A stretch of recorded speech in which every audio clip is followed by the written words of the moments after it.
I was really taking the leap of faith and saying, okay, I'm going to start something that there's no plan B. It needs to work. Every time that we sell a project, we have to grow the team. And then it's quite hard to scale when you have like this cost that is so fixed. After some time, you resent this decision because it's really interesting in the beginning, but that's after a few years, you feel that you had to leave part of you to be part of someone else's story. I was made for that. I can't imagine myself not being an entrepreneur. So I think one of the main reasons why I started the MBA was to create a network. So I mentioned the fund from Oxford. It was a very, very little amount of money, basically to pay for websites and this kind of stuff. Today, I'm joined by Ludmila Milla. Ludmila is a serial entrepreneur, ultra-marathon runner, and simultaneously the mother of a 9-year-old. Most recently, Ludmila co-founded UJJI, a pioneering AI-powered learning platform that's transforming how scale-up companies train their teams. But what makes her story remarkable isn't just what she built, it's the path she took to get here. She started as an architect in Brazil and then founded a technology company which brought sophisticated digital 3D modeling to the construction industry at a time when Latin American construction companies were barely beginning to experiment with this type of technology. That made her company a visionary outlier in a region that wasn't ready to yet adopt such digital transformation. Then, after her first venture, she founded a coaching company before eventually selling everything, traveling for 6 months with her husband and, at the time, 1-year-old daughter, and then moving to the UK to start over from zero. Once she arrived in the UK, she started and eventually successfully completed an Executive MBA degree at the University of Oxford. She then launched UJJI during the program and eventually secured $1 million in pre-seed funding backed by some of the UK's leading venture builders. And here's what I find fascinating. She did all of this without technical background. No coding, no computer science degree, just an architect's eye for complex systems and an ultramarathoner's refusal to quit. In this conversation, we are going deep into the realities of startup life. We'll explore her funding journey, how being a parent changed her risk calculus, and how she built AI products without being a coder, and the specific mental frameworks that can be borrowed from ultra running and applied to the startup hustle. If you're an entrepreneur, aspiring founder, a leader interested in building and scaling high-performing teams, or simply curious about what it takes to build something from nothing in today's AI-first world, this is a masterclass that you don't want to miss. This is Business Unbound. Let's dive in. Quick moment of honesty. Business Unbound is brand new.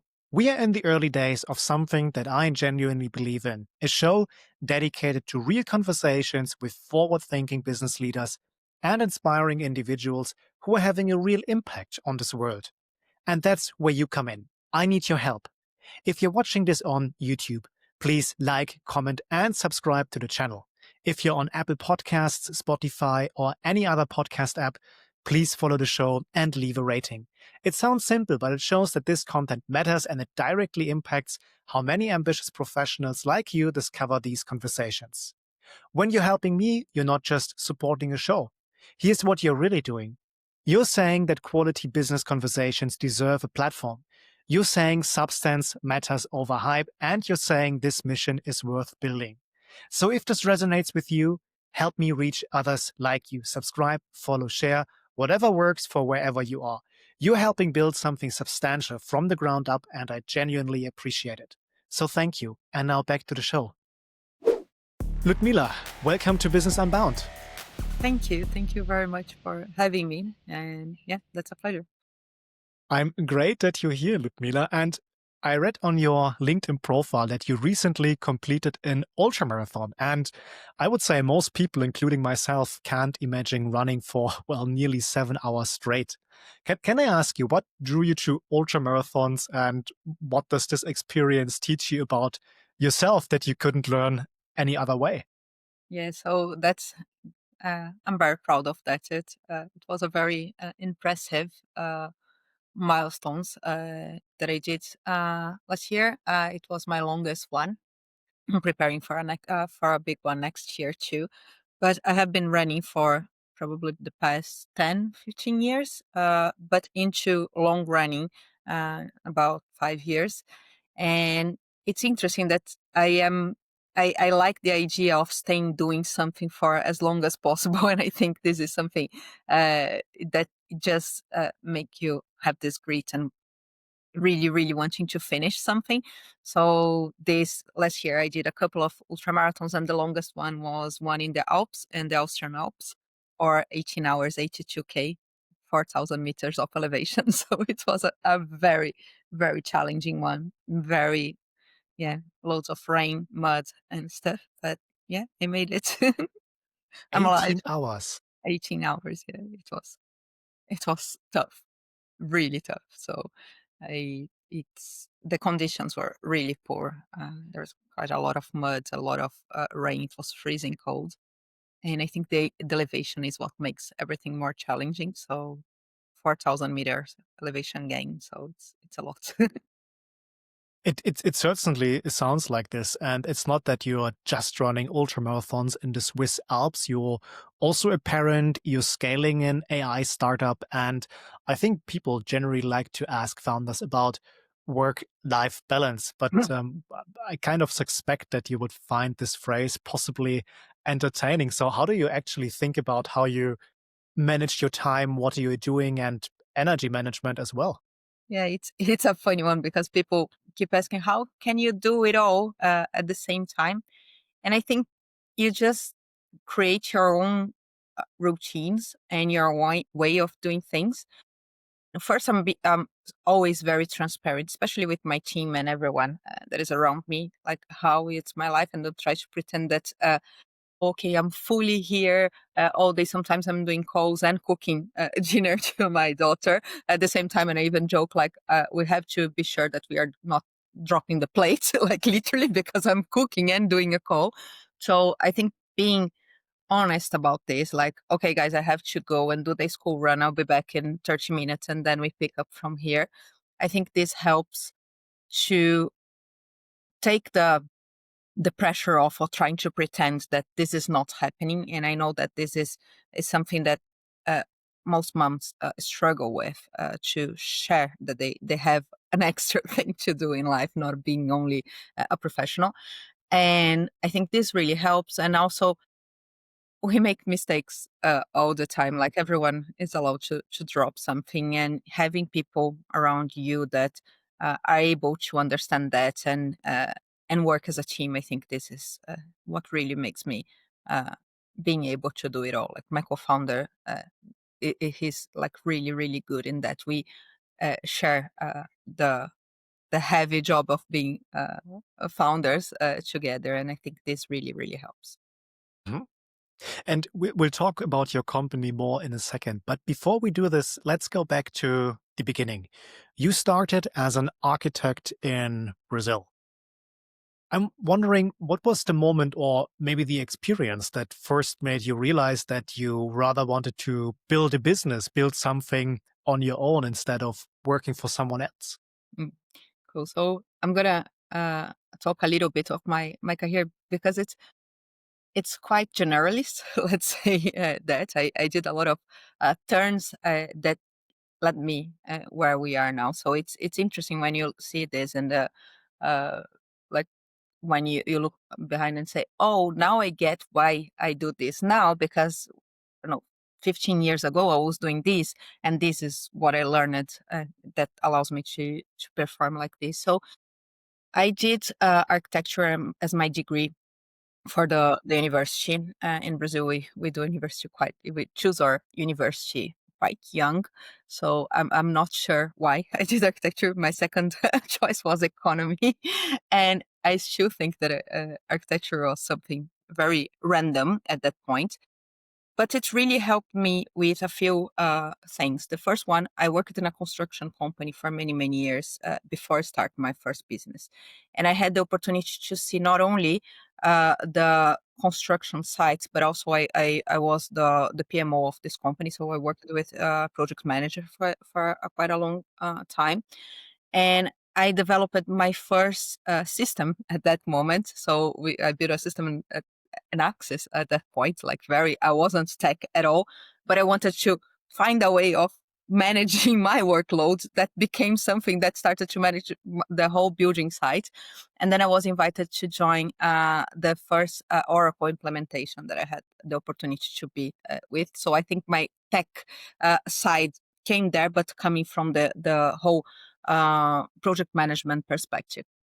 So at that point, I knew the whole company, and I was running like going all over the country to see the construction sites, and I was invited to run the HR of that company. Like very randomly, I was an architect, and the founder, the owner of this big company, said, "Oh, okay, like you know everyone, you love this company, you can learn how to be an HR because it's the most important thing is to actually love what you are doing and loving to solving problems." So I ran the HR for a couple of years. And when I actually left the company to start my first business, that was a tech company for construction. So I had Hmm. the background of knowing what happened in a business, in a building site. And at that moment, Brazil, there was this big the BIM, that is building information modeling, that is this 3D modeling things, that they had the technology but not the services and not the know-how of doing this. So I started a business to help companies implement this. So we had the biggest construction companies in Brazil as our clients. Then later on, I can even talk more about this when we talk about changes and failures and stuff. But we pivot and we started working with retail too. So it was a really Hmm. interesting experience. Mm. And I'm curious. I mean, what happened next? You started your tech company in the construction sector. You're not doing this anymore today, so something must have happened in between. Yeah. What So happened? the company still exists, goes really well. My co-founder there, it is still running the company. They are doing quite well. So in this meantime, I started another company that was a coaching company because I really felt I missed helping people, and not only the tech part, but actually helping people. I love this, especially on the uh, development side of helping people to transform their careers and stuff. So we started a coaching company that went through franchising the methodology and so on. Well, I was running two business in parallel. At some point, because of a lot of turmoils on the economy in Brazil, I had to choose between one, and I kept the construction one. That was my biggest venture and what actually paid the bills. So I kept only that. The other coaching company still exists and is running quite well too. But at a point in life, I think we decided to leave Brazil and start a completely whole new life from scratch. And that's when I decided to sell my part of the business and travel and with my husband. And then we left the country and then restarted from scratch again somewhere else. I've actually read in an interview type article which was published by the University of Oxford that in 2018 you made that move. The article said it felt like jumping off a cliff for the second time. What was the first time?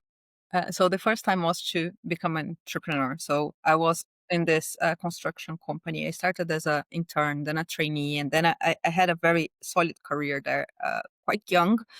To be fair, when my career there started to really pick up, and then at some point we had this company started in parallel. It was starting to get some traction, but actually, when I decided to become an entrepreneur there, it had the opportunity, but the risks that the company started to face, they were big because we had like these big contracts with this construction companies that were important in the country. and we wouldn't deliver the projects that we had sold there. So I decided to quit my full-time job and just look for that. So I remember the day that I decided to do this. I called my parents and I said to my mom, like, Mom, I'm gonna quit my job. Uh, it's okay. The only thing I want to know if I can pay my if we can't pay my mortgage, can you help me? Like if something like if I'm going to lose my house, can you help me to pay my mortgage so we don't lose it until things start to go well there. So I was already married with my husband for many years. So I just said, okay, he is still working. It will be fine, but I just need to know that I don't want to lose my house. And then she said, okay, that's okay. And then I went there, quit my job, and then called my co-founder and said, I'm going to be full time in the company. And I called my husband. I'm gonna be full time in the company. How is this? I just quit my job. Like it's okay. It's good to be okay. Surprise. So surprise! I'm an employee. So I think that was the first time that I was really taking the leap of faith and saying, okay, I'm going to start something that there's no plan B. It needs to work. So it was interesting to do that. I stayed in this company for 7 years with a lot of ups and downs, struggles. And I think when I did the first move, I knew what was running a company from being in the different areas in this bigger company, but I think I wasn't really mature on the market side and understanding how to actually understand the not only the sales cycles, but how to actually understand product market fit and how you scale that and everything. So it was an interesting learning curve on that side. What did you learn about product market fit?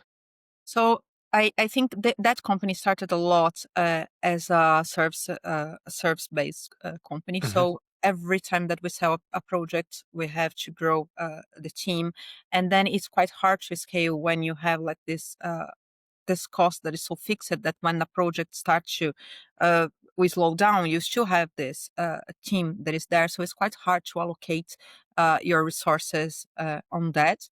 And especially when you have quite big contracts, there is a chunk of money that comes in, and then you have, I don't know, 3, 4, 5 months until you deliver the next deliverable that you are going to get paid. So you have to have this cash flow very well organized, and then sometimes this slips not only because of you, because of I don't know, the project is sleeping, and this is quite hard to administrate and to actually how much can you scale on that, how can you create something that is like this cushion of projects that are smaller but actually you have quicker turnaround.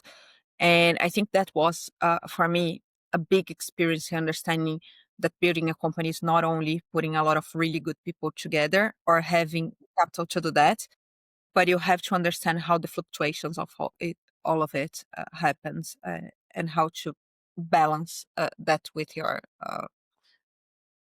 market and what your clients expect. And both of your companies were successful and still are. You mentioned that they continue to exist today, which is a clear sign of success. But still, you made the decision to sell everything. And why? Why, Literally. why did you do that? Yeah, so we literally sold everything, like the pens, the like my collection of pens in the kitchen and everything. And we had 3 bags, a baby, and that's it. We decided to travel. We of course had the plan of the whole travel together because I can be quite obsessed with this kind of planning. But we just knew that we would finish the trip in Switzerland when my husband was going to start his executive MBA. And in this meantime, we wanted to find where we wanted to live. So every place that we stopped, we did pros and cons lists of should we stay here or should we leave, and then we kept going. And I think the main reason we were quite happy where we were. My husband was 14 years at the same company, like doing quite well. Uh, my other company was doing well. Uh, we had it all, but I think I always wanted to travel and do a round the world trip. Was part of my life plan when I finished college, and he wanted to study abroad, and life just happened. And then when we saw, we were like, okay, but we didn't do this, and how about we do it now? What is make us not doing this? Like, what are the main reasons? And then we couldn't find a reason for not doing it. Like, it's just, why not? And then we called this a plan called Disconnect to Reconnect. We did a PowerPoint presentation for each other, like with bullet points why we were doing this, like personally, why I was doing this, why what were the reasons that would make me come back to Brazil, like what's non-negotiable about the decision of leaving, and especially where's the red button, the time that we say, okay, things are not going to plan, so that's time to quit and come back and then restart again in Brazil. We always knew that we could do that, but we agreed on a bottom line, financial and also psychological red button that we would say, okay, if we hit this, it's the time to come back and know that we still have a country to call home. And yeah, we had very different reasons personally to leave, but it was really interesting to do this alignment before. Uh-huh. You really did a PowerPoint presentation for each Yes, other? it's true. This is true. We that said, okay, write everything, and then you do a presentation saying why you are doing this. It looks funny, but the thing is that I have a lot of friends that they went to live abroad, especially with expat um, partners, and I think a lot of the audience maybe had faced this when you have to move abroad with an expat partner, and it's really easy to, after some time, you resent this decision because it's really interesting in the beginning, but that's after a few years, you feel that you had to leave part of you to be part of someone else's story and to support that. And then how how you are making this your story too. So I think this PowerPoint, it was a very raw a conversation about why this is my story and your story and where they should meet. And so we guarantee that we are not going to resent each other 10 times, 10 years down the line and say, oh, but you wanted to do this MBA and I wanted to travel and we did this and you found this amazing job and I didn't. And I think this is something that is quite easy to just uh, leave it. And then when you see it's just there. Okay, so it obviously sounds like you could become a marriage counselor, possibly in the future. But you went on, you traveled, and then eventually you settled for the UK. Why the UK? So beautiful, so lovely weather now. And the thing is that when we were traveling, a few things were important. Of course, being legally in a country was something that we wanted to. And so we didn't consider places that we couldn't be legally in the country and would take us a lot of sponsorship for a job and so on. So we had a few places that we could settle. Language was a big thing because my English now it's better, but it wasn't really good. And but we couldn't speak any other language. We had experience staying in Switzerland for a while during this in this meantime, and it was really tricky to start to live in a place that you can't speak it at all. And when we were traveling, at some point when we arrived in London, I went for a run and I loved the city. Like running in the city was like a aha moment. But we do have someone close from family there, and we felt that after such a long time being just the three of us, it was nice to have a reference. So this cousin, we have a cousin living in London, and my daughter just saw her and really enjoyed her presence. And we said, okay, it's kind of in the middle way of Brazil and Asia that we love so much. So yeah, it made sense. Apparently, it did make sense. And look, you then went to the UK, you settled down, and you decided to pursue an executive MBA degree at the University of Oxford. Again, my question, why did you decide to do that at? Yeah. So when I left Brazil, I did a few things that I wouldn't do. First of them was I'm not going to start a company ever again. That was the first thing I said in the place. No matter what happens, I'm not going to start a business again. Well, it happened that I was made for that. I can't imagine myself not being an entrepreneur. So I think one of the main reasons why I started the MBA it was to create a network in the countries. It's hard to start business or start anything if you don't uh, have the right connections or you are not exposed to the environment that you are trying to start a business at. So I started to work in the startup in London. I used to work in a startup in London, but I really wanted to create my network, and I think Oxford had this entrepreneurship projects and this idea of helping you to support that. So that was the main reason why I decided going to Oxford instead of a different one.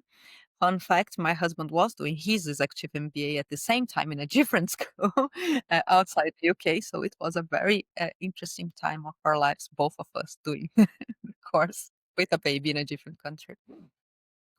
Apparently, it sounds like this. And let's actually go back to the EP project and your time at the University of Oxford. Can you take us to the moment when your current company, 𝐻𝐤 AI, was born? Yeah, so I I knew I wanted to start something again, and I started to understand what exactly and what type of business I want to start.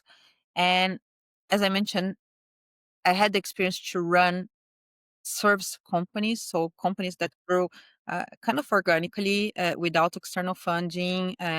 You get a project, you get more employees, and then you grow your revenue.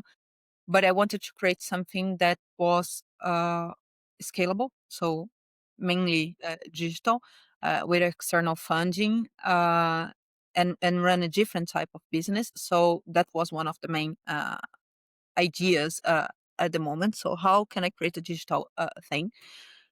And understanding what the market want, but also what can I offer in this market? Because I think one of the biggest thing as an entrepreneur, you need to be able to add something to that, even if you find the best problem in the world. Like, okay, everyone needs this, but if you have no clue of how people that need that feel about and never try to solve that, it's quite hard to really make a difference on that.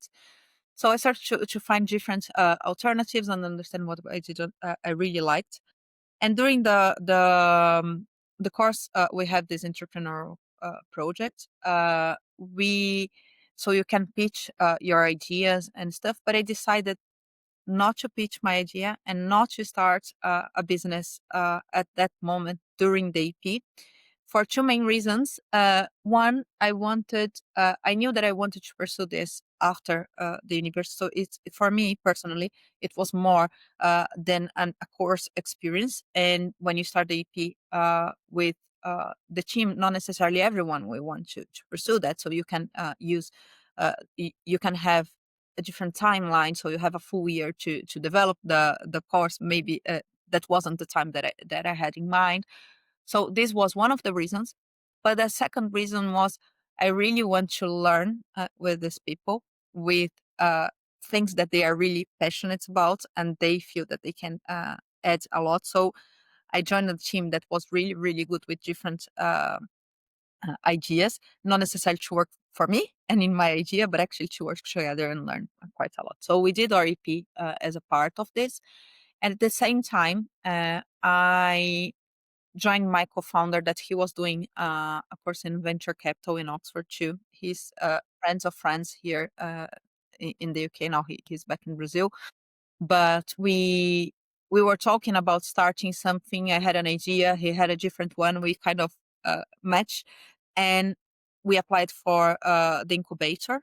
So I joined OUI as the incubator for from the universe for innovation in the universe. So we went through the process and pitched there, and we became a portfolio company.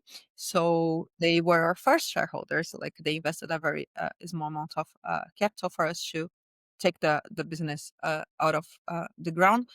But I think more than anything, it was the first stamp and the first credibility thing, and they opened quite a lot of doors. This opens quite a lot of doors on the research part when we started the research, but also with when you are like if they are our shareholders, it's easier to bring other investors because if Oxford kind of went through and think that you are good enough to get their name, maybe I should pay more attention on you. So that really helped. I can imagine that having the University of Oxford on your cap table, that this helps to establish some of this initial trust. And okay, so you did this, you went through the Oxford incubator program, you got an initial amount of funding to get the business off the ground. What happened next? How did you really start? It was just you and your co-founder, and you had to start somewhere, build a team, build a product, do Yeah. research before that. Yeah. What was the journey?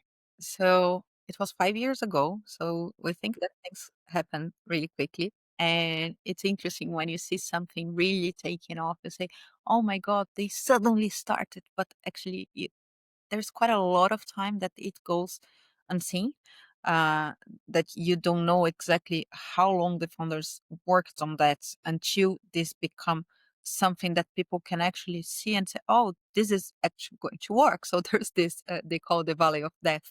That is quite a long time. That is really hard to get funding. So I mentioned the fund from Oxford. It was a very, very, very little amount of money, basically to pay for websites and this kind of stuff. Um, and we started with an idea that we wanted to understand how adults learn and how can we make people to put in practice what they learn. So a lot with my experience in before with the coaching company, that why people struggle to make difference with when we have so and during the MBA, we met some much brilliant people that sometimes get something and they don't know how to put this in practice. So we wanted to create something around that. So we started with the research first and understanding the neuroscience behind it and testing some methodologies on how to create a digital product that really helped people with it.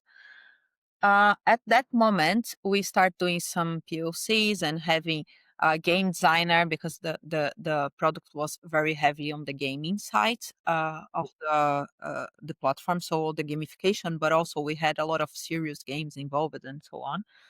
And we learned quite rapidly that how we would position the product was really important on the if was B2B, B2C, and then we went through all this journey. Oh, it's going to be an app, and then it's going to be B2C. How you enter in this market? How much money in marketing you really need to have to actually make this?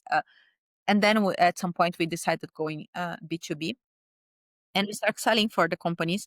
Our first version of the app was fully on soft skills training. So we had the methodology. We had all the content designed by ourselves. So I wrote all the content for that with a behavioral scientist that worked with us by the time. And we bootstrapped the business in the beginning. So we put our money into it to be able to start building it. Then we were able to find a few angel investors. So you mentioned we raised $1 million for pre-seed. It took us years to get to this number. So we did a few.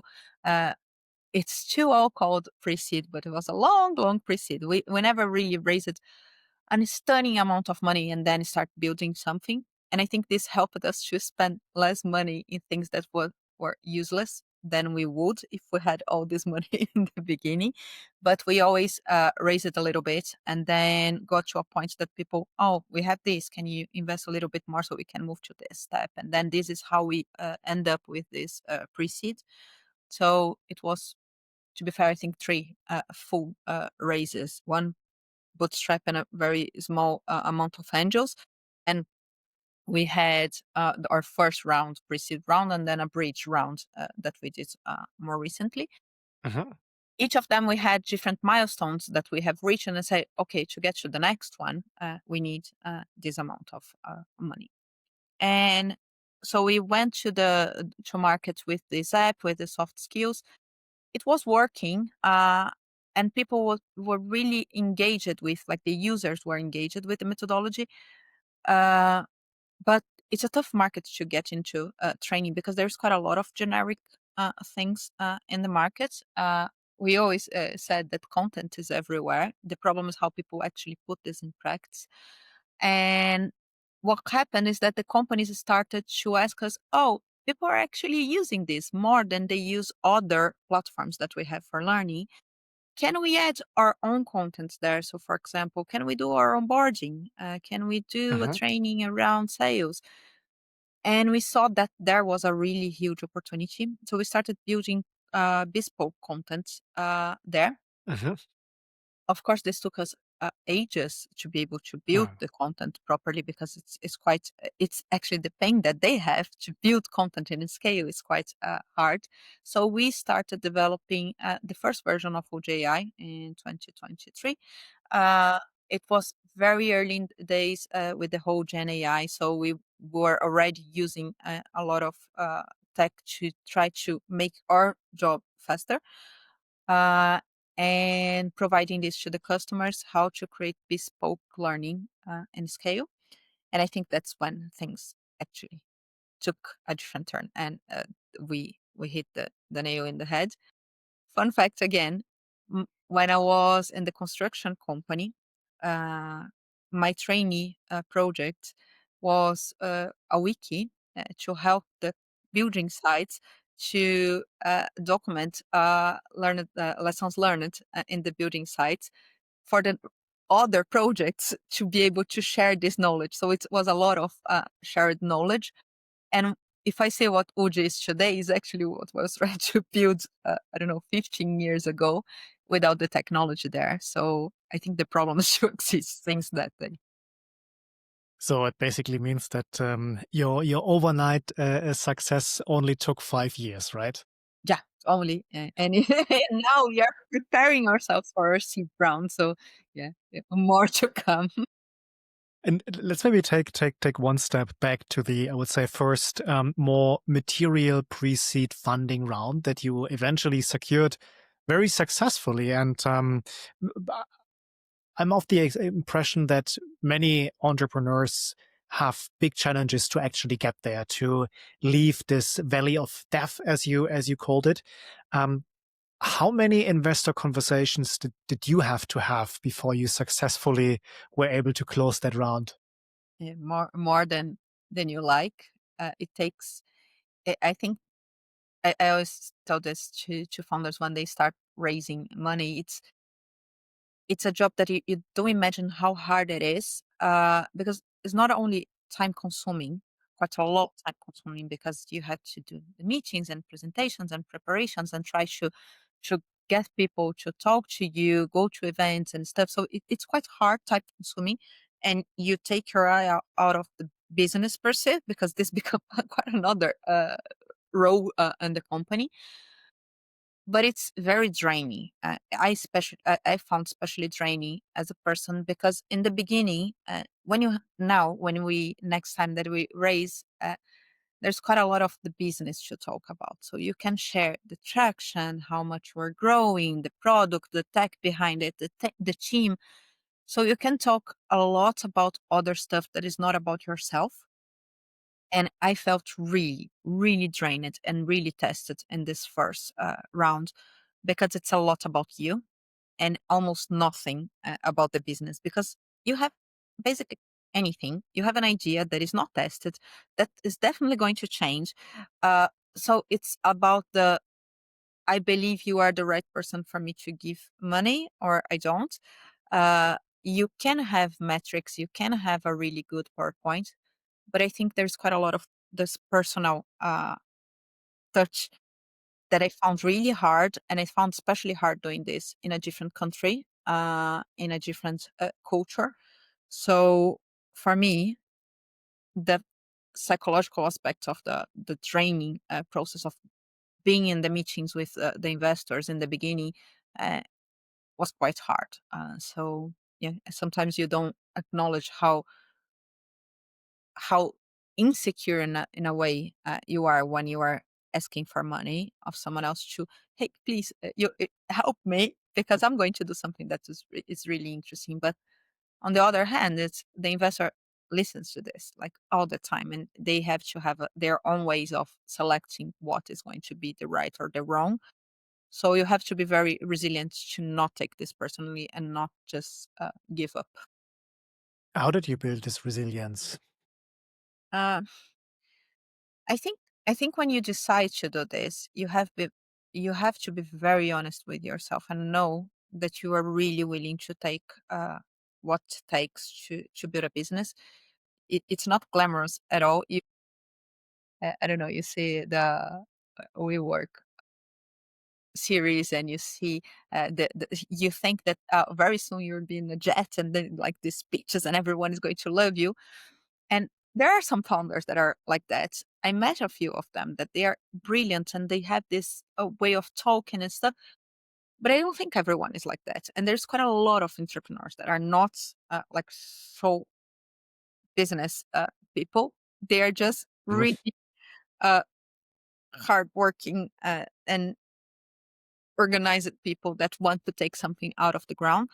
So it took me a while to accept that I wasn't that showman person, and to be very like we every meeting that we had with an investor that went to a no, we regrouped, me and my co-founder, and said, okay, what went well, what didn't.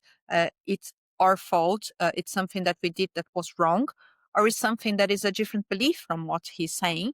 And we believe in something else and we keep going. So I think we always had each other at the point that one is, oh my God, I'm really pissed with this. The other one said, oh no, that's okay. Look at this bright side.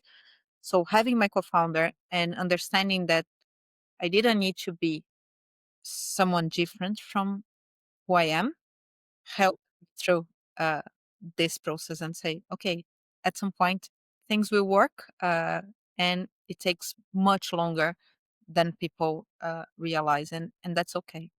Mhm.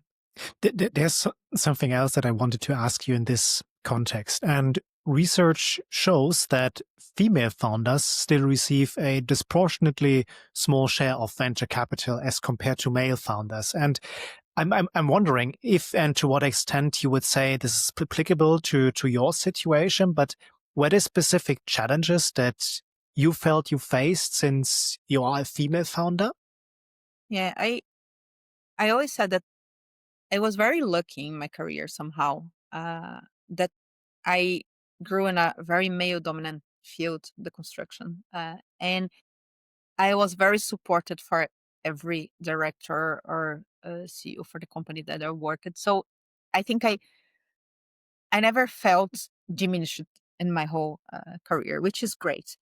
But you can see during the meetings with investors and stuff, there is this still little bit of uh, it's really nice to have a CEO female founder. It's really great. But at some times, I know that they wanted to talk to my co-founder. They had this bond in an event and stuff. It's easier for them to create a bond and stuff that it's harder as a female founder. And I think it's shiny and bright to have I'm investing in a female CEO, but when you have this conversation, so I had situations that they said, oh, man to man, now we are going to talk.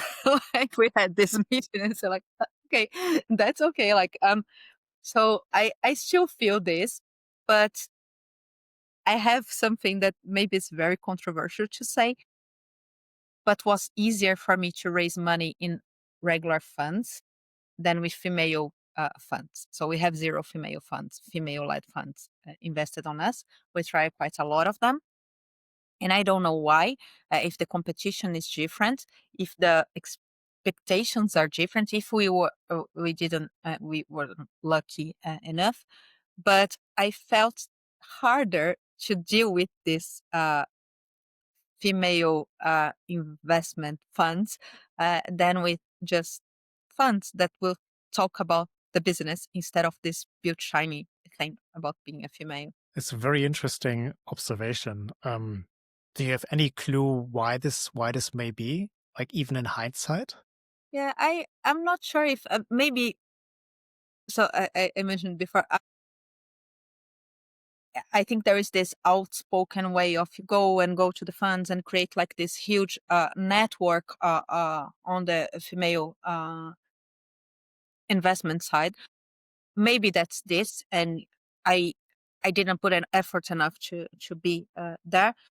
But I felt that having to talk so much about this uh, created an extra layer of complexity that it was just easier to go and talk about what we want to build, why, and what how much do we need, and why this will work, and what have we built so far, instead of focusing so much on this personal thing about the founders. I think it's just hard for everyone. It's hard to be a female founder, but I see my co-founder, it's hard for him too. It's so hard that we don't need to add an extra layer of complexity on that. So I don't know. I felt just created an extra tension on that, and we don't have any so far. Maybe it changes in the seed round. Maybe it changes when someone listens to this, but it didn't happen on the pre-seed. And other founders in my network have previously mentioned to me that with the benefit of hindsight, that they made mistakes during their fundraising rounds. And is there one that you can share, like one specific thing that you would like to do different with the benefit of hindsight, if you could go back? Oh, there's so many, but I think we, I think with the fundraising, but also with how much we spend to create things. Uh, Looking now, we keep saying like, oh, if we had all the money that we spent on that thing today would be amazing. So I think we kind of spend a lot of money on things that we shouldn't in the beginning, like building things that it wasn't tested enough, and oh, this thing needs to be perfect before we put in the hands of someone, because if it's not perfect, people won't understand what it is, and that's why it's not going to work. And it's actually not that. So I think we spend a lot of time and effort trying to build stuff that we could have scrapped much earlier. I think this is one thing, and then this requires capital. And then you have to raise more or spend more time raising to be able to get this cash flow back again. So I would love to have raised half of the money that I have. So we could, I think, with the half of the money that we have. Uh, but it's hard because at that point, that was the right decision. So I can't say that we would be here without having done that. So I don't think we would. But if I could change anything, I would love to have raised only half of it. So what I want to say is that big rounds doesn't mean successful business. What it really means is that how you spend the money that you raise means successful business. Sometimes you're going to see someone that raised £5 million and say, "Oh wow, that's a very successful business," but they built something that actually worth 1 million. And then you see someone that raised it 500 and they built something that's worth the same million. So who is the most successful round is the person that actually built more with less capital, because they were less diluted, they were less stressed about that. And I think and they have less risk of a down size round next time. So I don't think a good way of measuring successful early stage startups is the sound of the rate, their own rounds. And would you say you should have scrapped projects or things that you've been building much sooner? What is the learning? Does it mean test early, test rapidly, and if something doesn't work, just iterate before Yeah. the solution is perfect? Yeah. And I think sometimes you have the gut feeling that that thing is not what should be. Uh, but many times you think that it's not there because the product's not good enough. But deep down that actually that's not the problem. You're trying to solve something that is not exactly a real problem. And I think that's something that we did many times. That but this is a problem that exists, and actually the problem exists. But the question was, are people willing to solve this problem?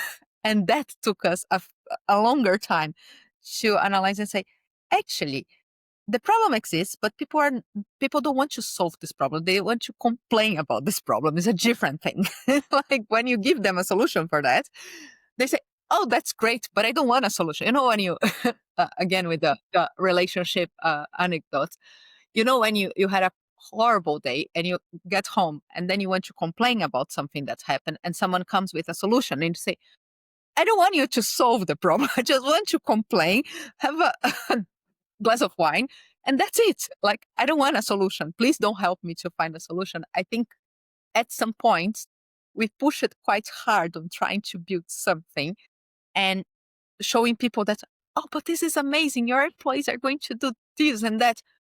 And actually the HR was like, "Yes, but no, like I'm happy with this amount of solution and I don't need something that will force me to that side."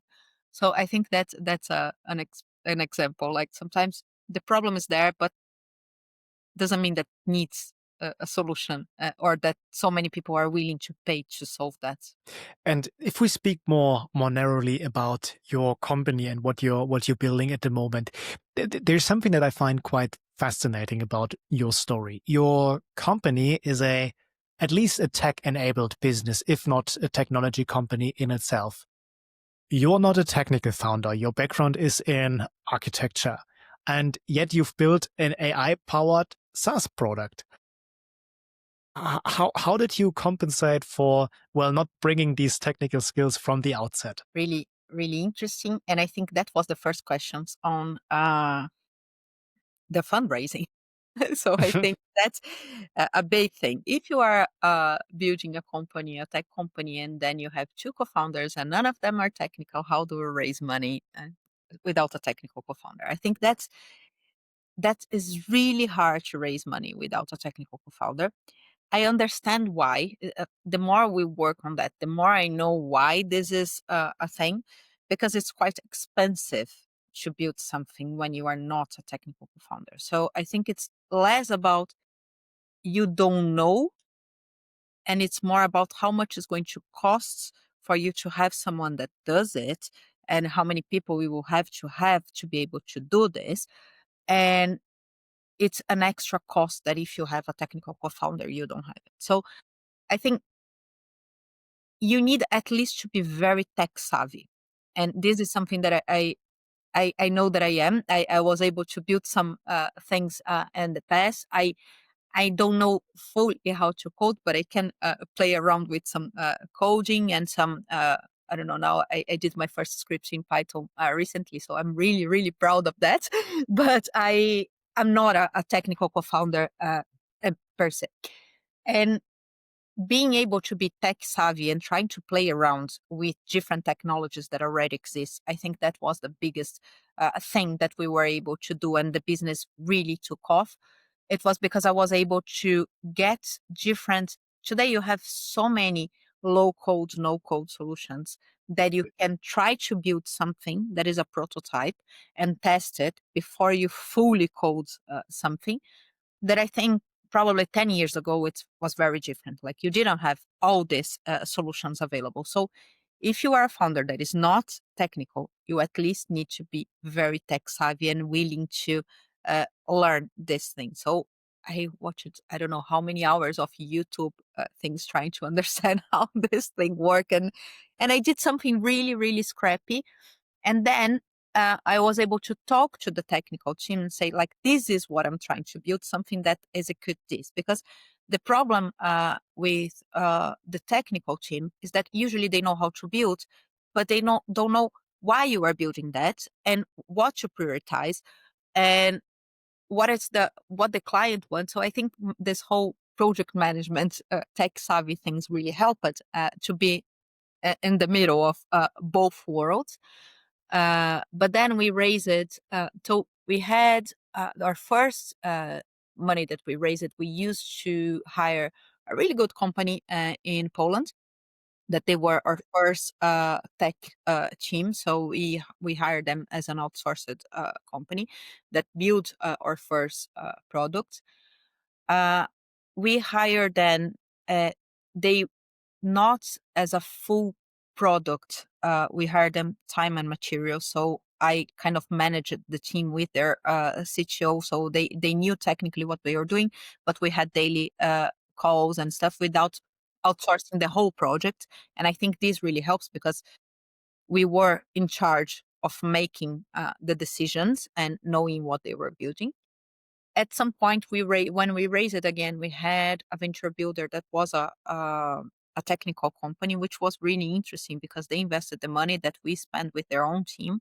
So they had the technical capabilities, and they kind of focus on non technical co-founders, and they bring this expertise. So helped us to move from the first prototype that we had and the first model to a second one. But then at some point, as a technology company, you need to have technology in house and be able to do this. And then it's what happened this year when we fully brought the whole team. Now it's fully in house. So we do have a CTO, we do have full stack developers and everything inside in house, and we own our technology more, uh, and that's it. And we are now launching the full SaaS platform next year. What would you then tell, let's say, a non-technical co-founder who's about to make their first engineering or technical hire? What should they be looking for? I think we had a few experiences in my previous business and in this one.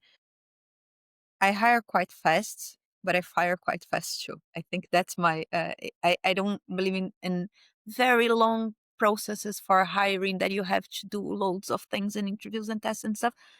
Because especially on this early days of the company, it's a lot about how you get along with people and how you think alike, and then you are able to gel, and less about the technical capabilities of someone because you are still building something that is small. It's not that complex as you you think it is. It will become something unless, of course, someone that is building like something in deep tech and but I almost think that someone that is non-technical is not going to build something like that. Is trying to build a technical solution for a business problem.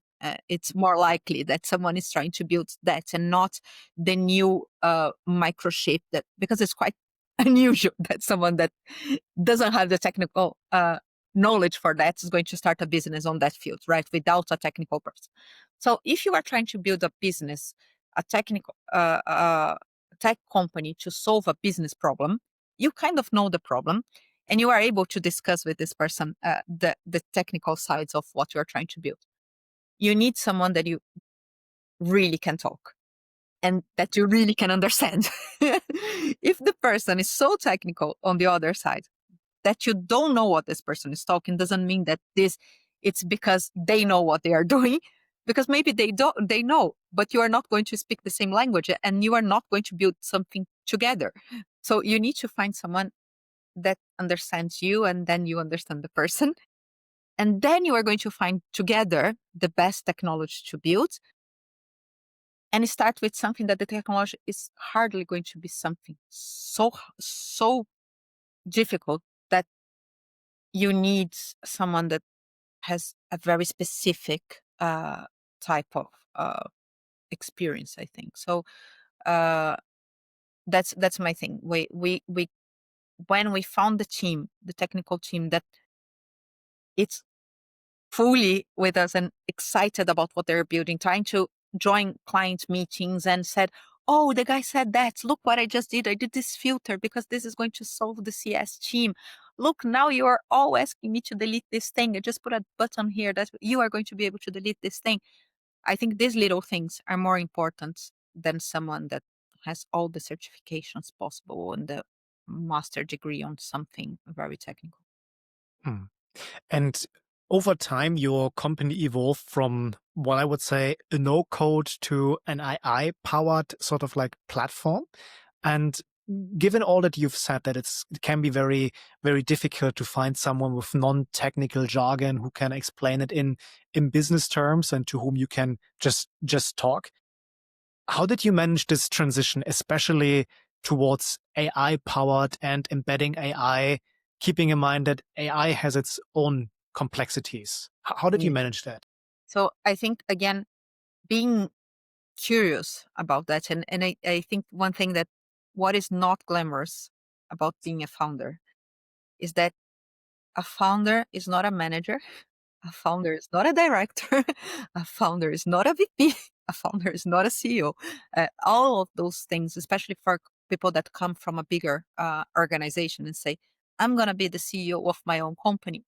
Yeah, you're going to be the analyst of your own company, but there is no one above you, so you can call yourself CEO, but you're still going to be an analyst. So there is quite a lot of, there is this learn curve that you have to do as a founder. You have to watch dozens of YouTube videos. You have to try to code the first line. You are going to scrap data and delete on Excel and spend the whole day copying and pasting one thing to another because you won't have someone to do it. And if you don't do this, you don't know what you are building. And you can't experience and you can't talk to someone technical until you are in the ground with them. So I think this is the main thing, being able to learn and to become, I keep joking with my technical team, I am the intern of their area. Like whatever you need, can I help you with something? If I go and copy and paste this, will make your job easier. Are you going to code faster if I prepare this spreadsheet better? So I literally call myself the intern of my technical team because I do everything that it will take them ages to do because it's mechanical. I keep doing this, and this helps me to understand the daily job that they do and then learn a little bit of coding and actually understanding how we can build something. Oh, now they are doing this. This is quite interesting. We could replicate this to this part of the product and then have the vision of the product. So don't be shy of saying, I have no clue what you're doing, but I know where we are going to. And then become the person that helps people to do what needs to be done. This is your main job. Like, okay, the next milestone that we need to hit is this. So we are going to do this and not that. And we are not going to think 5 years from now, next week, we need to give this to this client. What do we need to do? And I think this is my main point, trying to understand what they need and give them conditions to give that, to make that, whatever it is. And how do you actually balance this when you have something to give to your client next week, but you also want to think more long term and more strategic about what you're building? How do you balance? It's a nightmare. And sometimes it doesn't work. But I think it's something that is uh, really the critical. I think more than knowing technically things, you need to understand clearly how much effort things take to be built. And saying, no, we are not going to do this. I don't care. We had clients that churned because we said, okay, we are not ready to deliver this to this client. And if we try to do this, we are going to keep this client, but we are not going to hit the milestone that we need. And what is the main goal of the company? And everyone needs to know what's the main goal of the company. And in our case is to raise our seed round next year. And to do that, we need to have this feature, this thing, and everything else. It's part of getting there. But if it's deviating you from that, even if it's a great client, it's a big logo, sometimes you have to drop.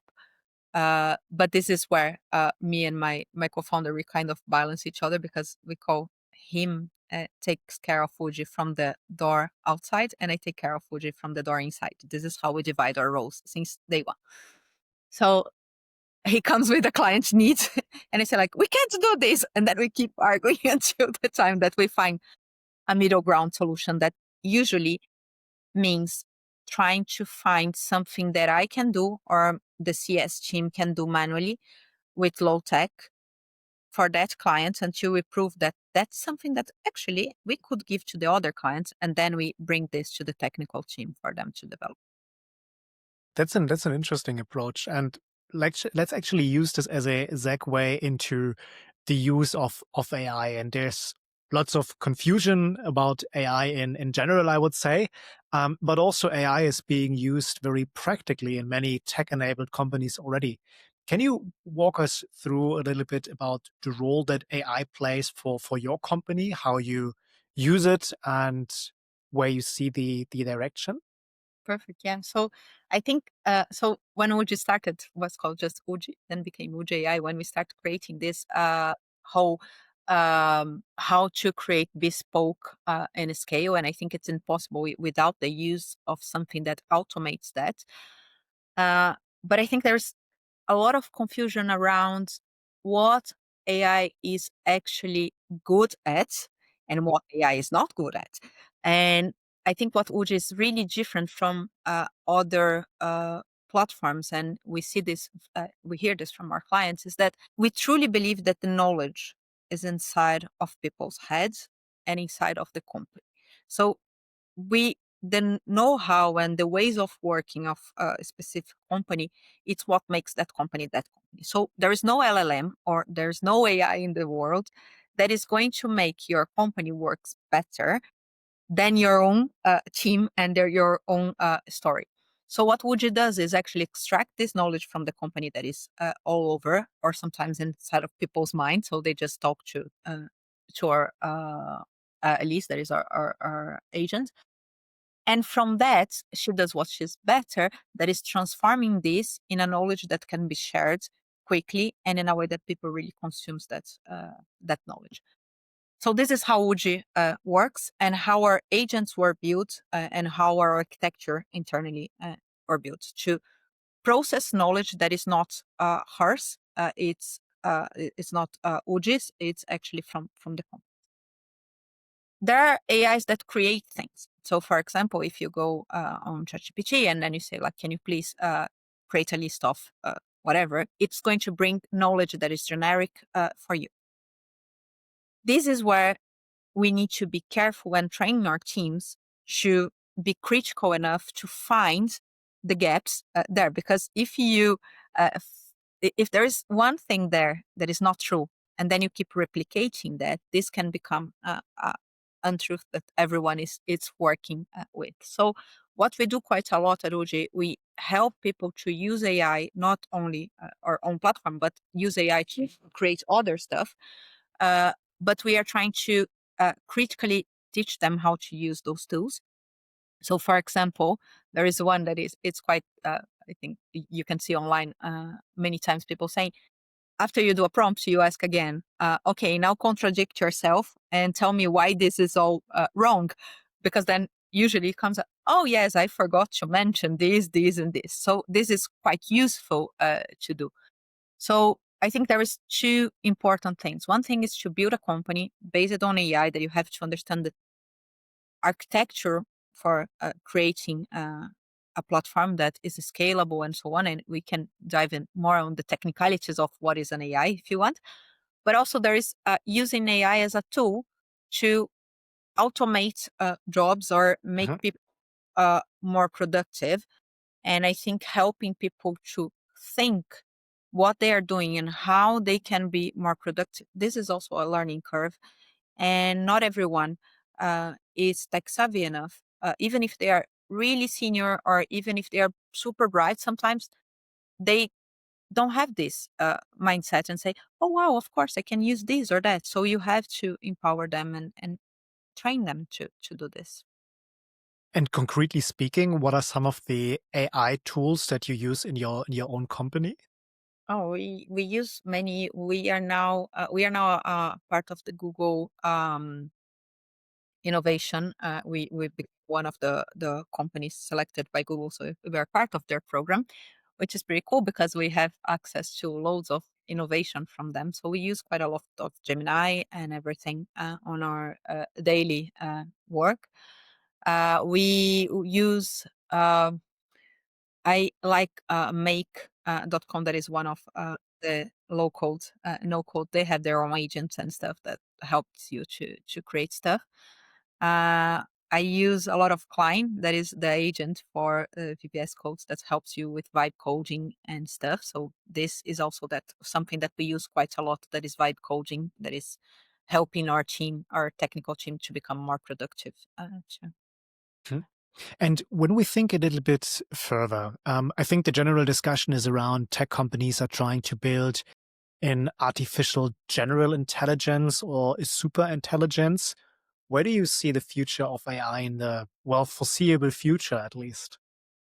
My God, that's a tricky one. I think I've as everything that sometimes is like there is this boom and then it starts to fade, and only things that really makes difference will keep going. So uh, at some point everything is AI. People, if you look on your phone, you have so many AI stuff. Like sometimes you can chat with Meta in Instagram to ask things that usually you would do in Google. It's quite of it's a little bit confusing how much of AI platforms you have all over the place.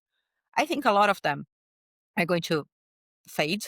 Like okay, there's no such use for all of this. Like when COVID hit, there was quite a lot of things for wellness at home and stuff that now only a few of them persist because it's you don't need all of them, and a lot of those are going to merge, so become something more powerful. So this is something that we see for UJ at some point merging with a bigger technology company, uh, because the standalone is just a lot of tools for the end users. Uh, and I think people will find a balance between trying to use AI for everything, and sometimes it's just easier to write your own email, instead of going and asking for just go and do the old way, the traditional way, and getting things done. So I think there's quite a lot of hype on the what can I do now with this? And a lot is just curiosity, but a lot is really, really interesting. And you are able to build things much faster and much better things using AI. And I like to think that, okay, maybe one of the key problems with the usage of AI is something that you always hinted towards.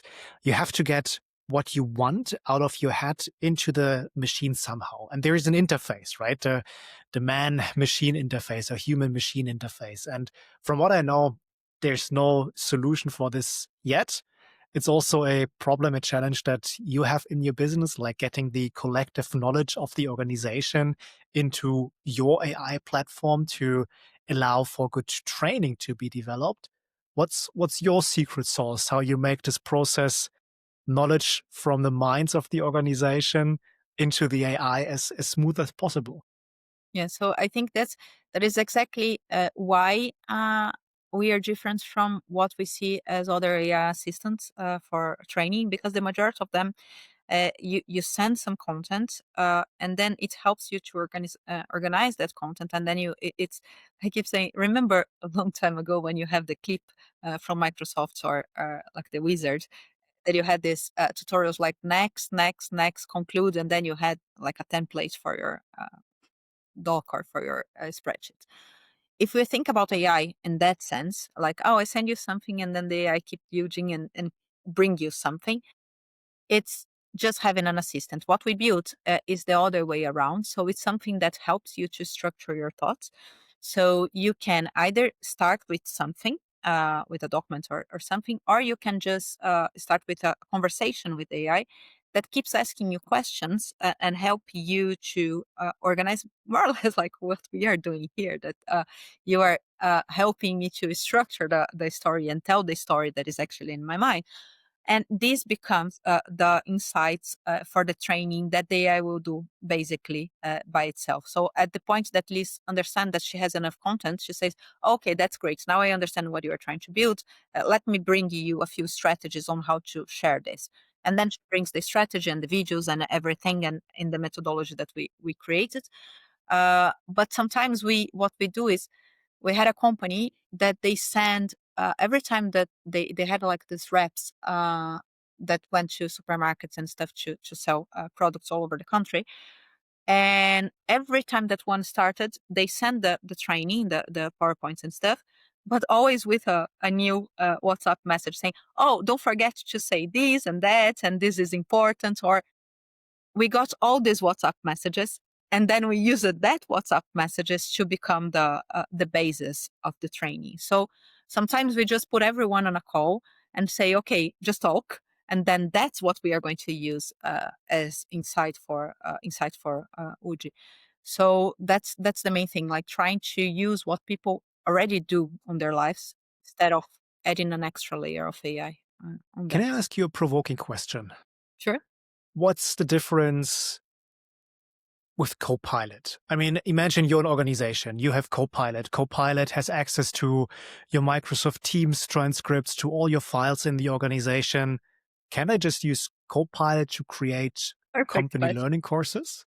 You do. Perfect. Yeah, I think it's the main difference, and we do have quite a lot of companies that have Copilot, and we also use our own agents that they live inside of Microsoft Teams. We have Ori, that is our own agent, our own agent that lives there. The main difference is that first, Copilots have access to everything without being curated. So imagine that, and we did this tests using the connectors from ChatGPT, even Gemini, and all of them. Because it's not curated, the content that is there, it's very easy to find information that is not true or it's old and create training on top of that. So someone will need to kind of organize this somehow. If you just click there and say, create a training about objection handling for my company, may get a deck from 6 months ago that is not actually approved and create something on top of that. So this is one of the main data information that it could be. But the main reason is that Copilot is a generic LLM or a generic that creates a little bit of everything. What Uji does, the agents, it's not one agent, it's actually an orchestration of agents that you have one guide and then one that creates each part of the training. And build something there is one purpose. So create trainings that are based on a methodology that people really engage. There is one that is just focusing on the storytelling. There is one that's just focused on creating this actual learning activities in the end of the session. So it's formatted to create training based on the knowledge that people are sharing. So there is a way of creating, but then we'll create an extra layer for the team to use. And as I mentioned, it's something that some people will do, some people won't, and there is no level. It's hard to create something that is everyone is doing similarly. So that's the main point of Uji. You can create this similarly for your team. And I understand from your product that the trainings that you're developing, at sometimes they are very targeted towards scale-up companies, and they oftentimes have the challenge of, okay, how do I scale teams? How do I institutionalize knowledge and knowledge sharing? And how does it impact my culture potentially? So I'm wondering a little bit, if you take a step back and you've worked with dozens of organizations over the years, what are the main lessons learned that you have from where culture typically fluctuates, where companies scale ups make mistakes as they scale? I think when people start to be able to make their own decisions that impact the customers, it's when things start to change a bit. So when you have one like two people in sales that they are always treating the customers the same way, and then when you start having like a bigger sales team that one thing this is right, this is the way that I talk to customers, and then you have a CS that is a little bit more open to discuss and helping and supporting the customer. The other one is actually, no, this is what it's the policy of the company, and it's more strict. I think this it's when things start to change.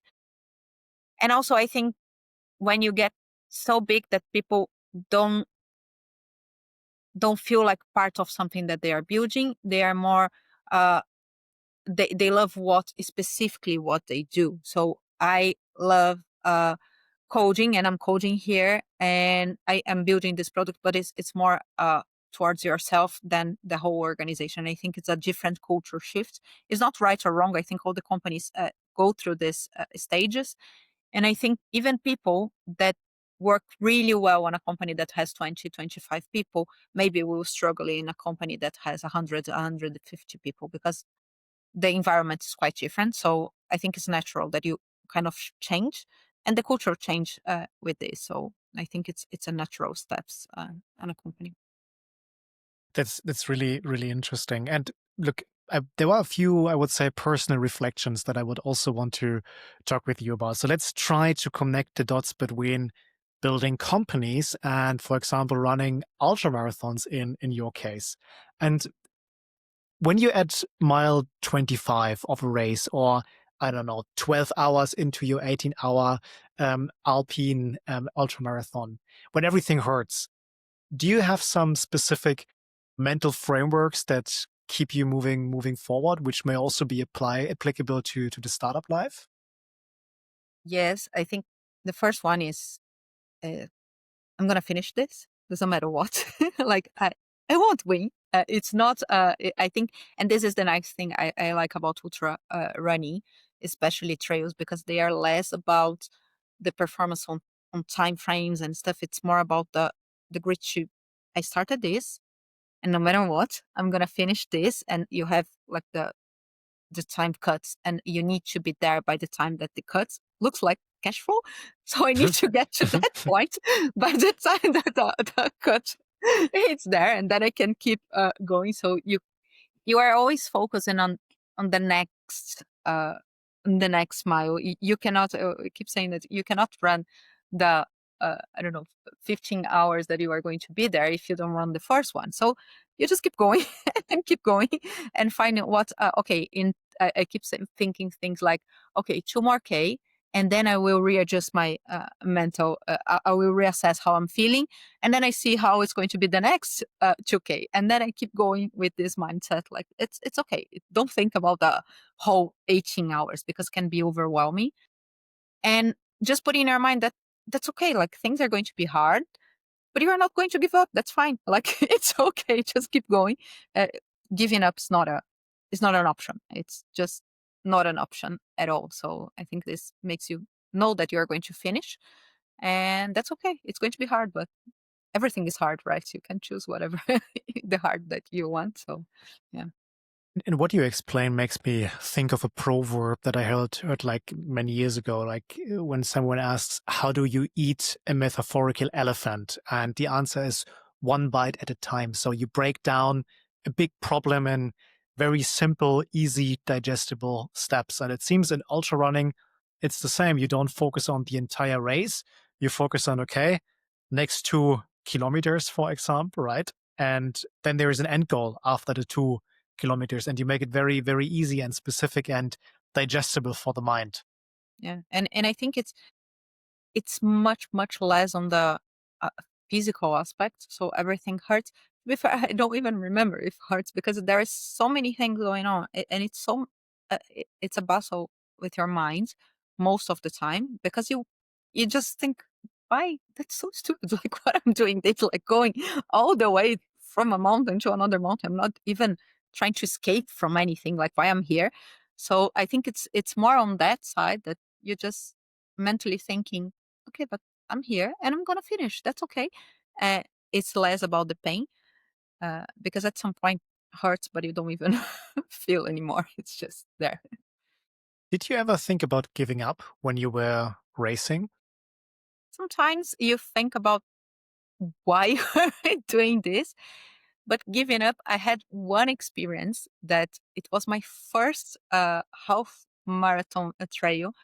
that was a loop one. This is something that I hate when you have loops instead of just a full course, because it loops is for me, it's just, okay, you have to do this again, and it's quite annoying. So I remember that I started the race. I wasn't expecting how it went. So the first 5Ks was kind of uphill. And I was, and the first, and then there I said, okay, I don't want to do this anymore. I want to go home. I'm going to quit. And then I said, okay, if I go all the way back, I have to do 5K again. So let's just end. When I stop in the first loop, I will stop, and that's it. And then I did the rest, to get to the 10K point, and my daughter was there, go mommy. And I said, okay, I have to finish this now. And I had to do the other loop. I think that was the only time that I was really about to quit and say, like, I don't want to do this anymore. It's horrible. And then I finished it because I couldn't quit in front of her. But this was an specific thing that I think I didn't prepare mentally for what I was getting. So when I started, it was harder than I thought. And I couldn't get my mind again on that. So, but on the other times, it's just like, if you started, why stopping? Like, unless there is a very good reason, like unless you are really hurt and you're putting your life into threat, there's no, like, what else could you be doing today? Like, you came here, you are doing this, you have nothing better to do. Like, everyone is doing their own stuff. No one actually needs you at this point. So just finish it. Like, you don't need to answer the phone. Everyone knows that you are running, so that's okay. This is also true for training. When I'm training, sometimes I have a 60K training session by myself on the road. And then I say, like, okay, but everyone knows that you are training. No one actually needs you now. So what's the point of stopping? If you stop, it's just finish this. You started, you finish, and then you go home. It's okay. So yeah. And can you relate this to UJJI? Like, did you ever think about giving up there and stop what you're building, or? No, so that we say that there's no plan B. Like, it's Mhm. going to work. Doesn't matter. It's going to change a lot. It's going to. We struggled a lot. Like, we had a lot of issues that we didn't even mention here. But me and my co-founder, we have a internal joke that we say, like, this is going to be an episode on our Netflix series. So we had a few moments, like, when everything was downhill, and then we were sitting in Poland and, like, in the curb, looking to each other and saying, what should we do? Like, should we give up now? Like, okay, we have a month to try to solve this, otherwise we are going to bankrupt, and that's it. So I think if we quit, it's going to be we went bankrupt, and there is no way to solve and to recover. But unless this is the thing, there is always a way of bringing things back. So unless someone dies or you bankrupt, there is always a way. Let's try to make this really concrete for our audience. So, if you're speaking to an ambitious professional or aspiring founder who knows that they want to build something like you have, but they feel paralyzed or uncertain, or they are fearful of failure, what's your advice? So I think I am very risk taking. I think this is the first thing. Like, how much risk are you willing to take? N- If you know that you can take the risk, you have to have, like, a cushion that makes you safe taking this risk. So especially financially, I think this is my main point. How much are you willing to persist until things get really bad? Because sometimes you have to change your lifestyle quite a lot, because you are not going to be able to afford this, because you are investing on your business, not necessarily cash, but the salary that you can have somewhere else that you are not going to have. And it's, until you be a founder that really gets a lot of money, there's quite a lot of times that you are analyst. Are you willing to take this step back financially, your lifestyle, the amount of decisions you can take, like the power that you have? If you are willing to endure this for many, many, many years, then just go and remember that it will take much longer than you expect, but you are going to make it, because there's no way of not making something if you really, really put the effort on. y- Maybe things will change. You will have to take harder decisions, but you will make it. It's part of life. You will finish, maybe in 10 hours, maybe in 18, maybe, but you will do it. It's just a course, you know. Just never give up. Never give up and keep going and do what needs to be done today. If you need to cross that river, cross that river, and then if you have to take your time to eat, and then go, keep going. Don't give up. You are going to make it, but you have to be willing to endure that. And I think that's the thoughts that you have to do before, and know that it's not going to be all shiny and bright. It's more like running in the dark and the mountains, all muddy. You're going to get a medal in the end, but yeah, it's dirtier than it looks. And you've successfully navigated a couple of major professional transitions. You have founded 3 companies now. And knowing what you know now, what would you have told your younger self if you could go back? I think I would be less worried about choosing something, because life is fluid. Like choosing a career, it's something that it's going to change. Like it's okay. Just learn with whatever you are doing today. Like there is less pressure about choosing what you want to be in the future, because things are going to be very, very fluid in more, I think, with time. So I think that's what was one thing. And I think not for my younger self, because my younger self was quite confident. I think my mid self, it's okay to uh, it. You are better than you think you are, and you are going to make this. I think at some point there is this confidence that dropped quite a lot. That I think that person would be really good if she knew that it's everything going to be okay. Like you don't need to compare to others and find feel less, because it's okay. Everyone has their own journeys. Interesting. So, Ludmila, let's actually start wrapping up our interview for today. And I have a closing tradition on this podcast, and I would like to ask you: is there something or someone that is inspiring you right now, like a leader, a book, an idea, something else that you're paying attention to, which is expanding your thinking at the moment? Yeah, I think it's interesting. I think it's I'm I'm reading a book that is about money. Actually, it's like the story of money across uh, the the time, Just and called money? it's called Money. The history of money. I can share with you later, but it's an interesting one, because it tells about the whole historical moment and how money was involved on that, and why the leap.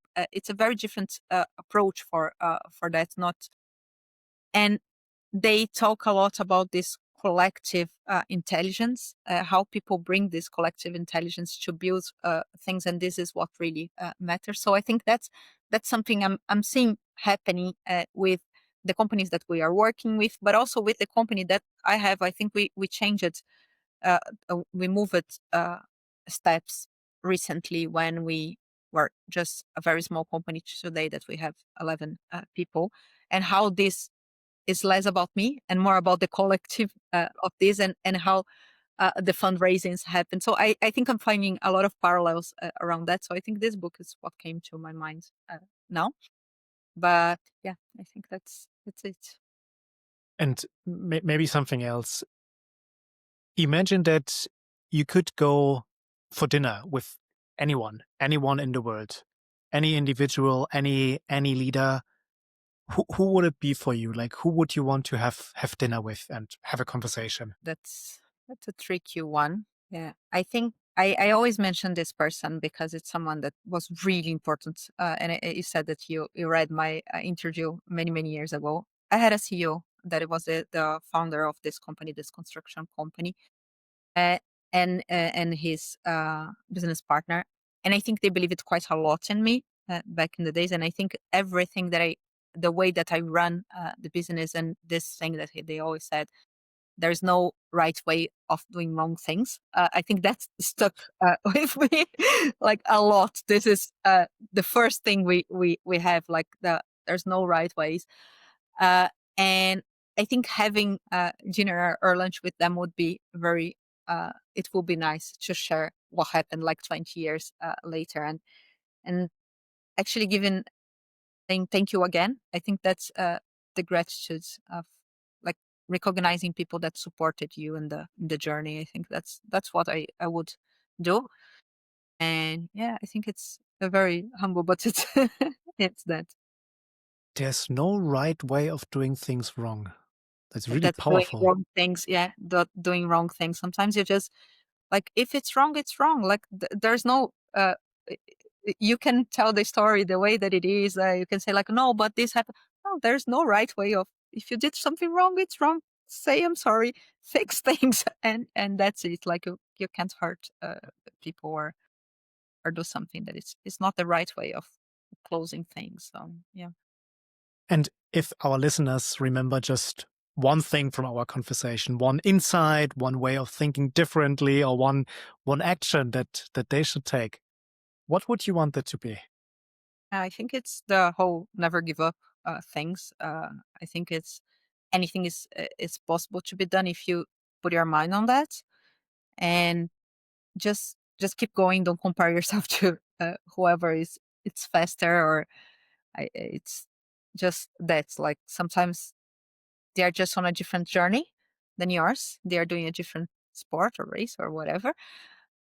So just keep going and be be happy doing what you are doing, and don't give up. You're going to get there eventually. It'll take a while, but you get there. We all will. Great. Ludmila, let's wrap it up. Thank you very much for being here. Thank you for your time and for this conversation. Thanks for being on Business Unbound. Thank you. Thank you very much, and success on the podcast. Well done. Before we wrap up, let me highlight what I believe are the key masterclass level insights from this conversation with Ludmila.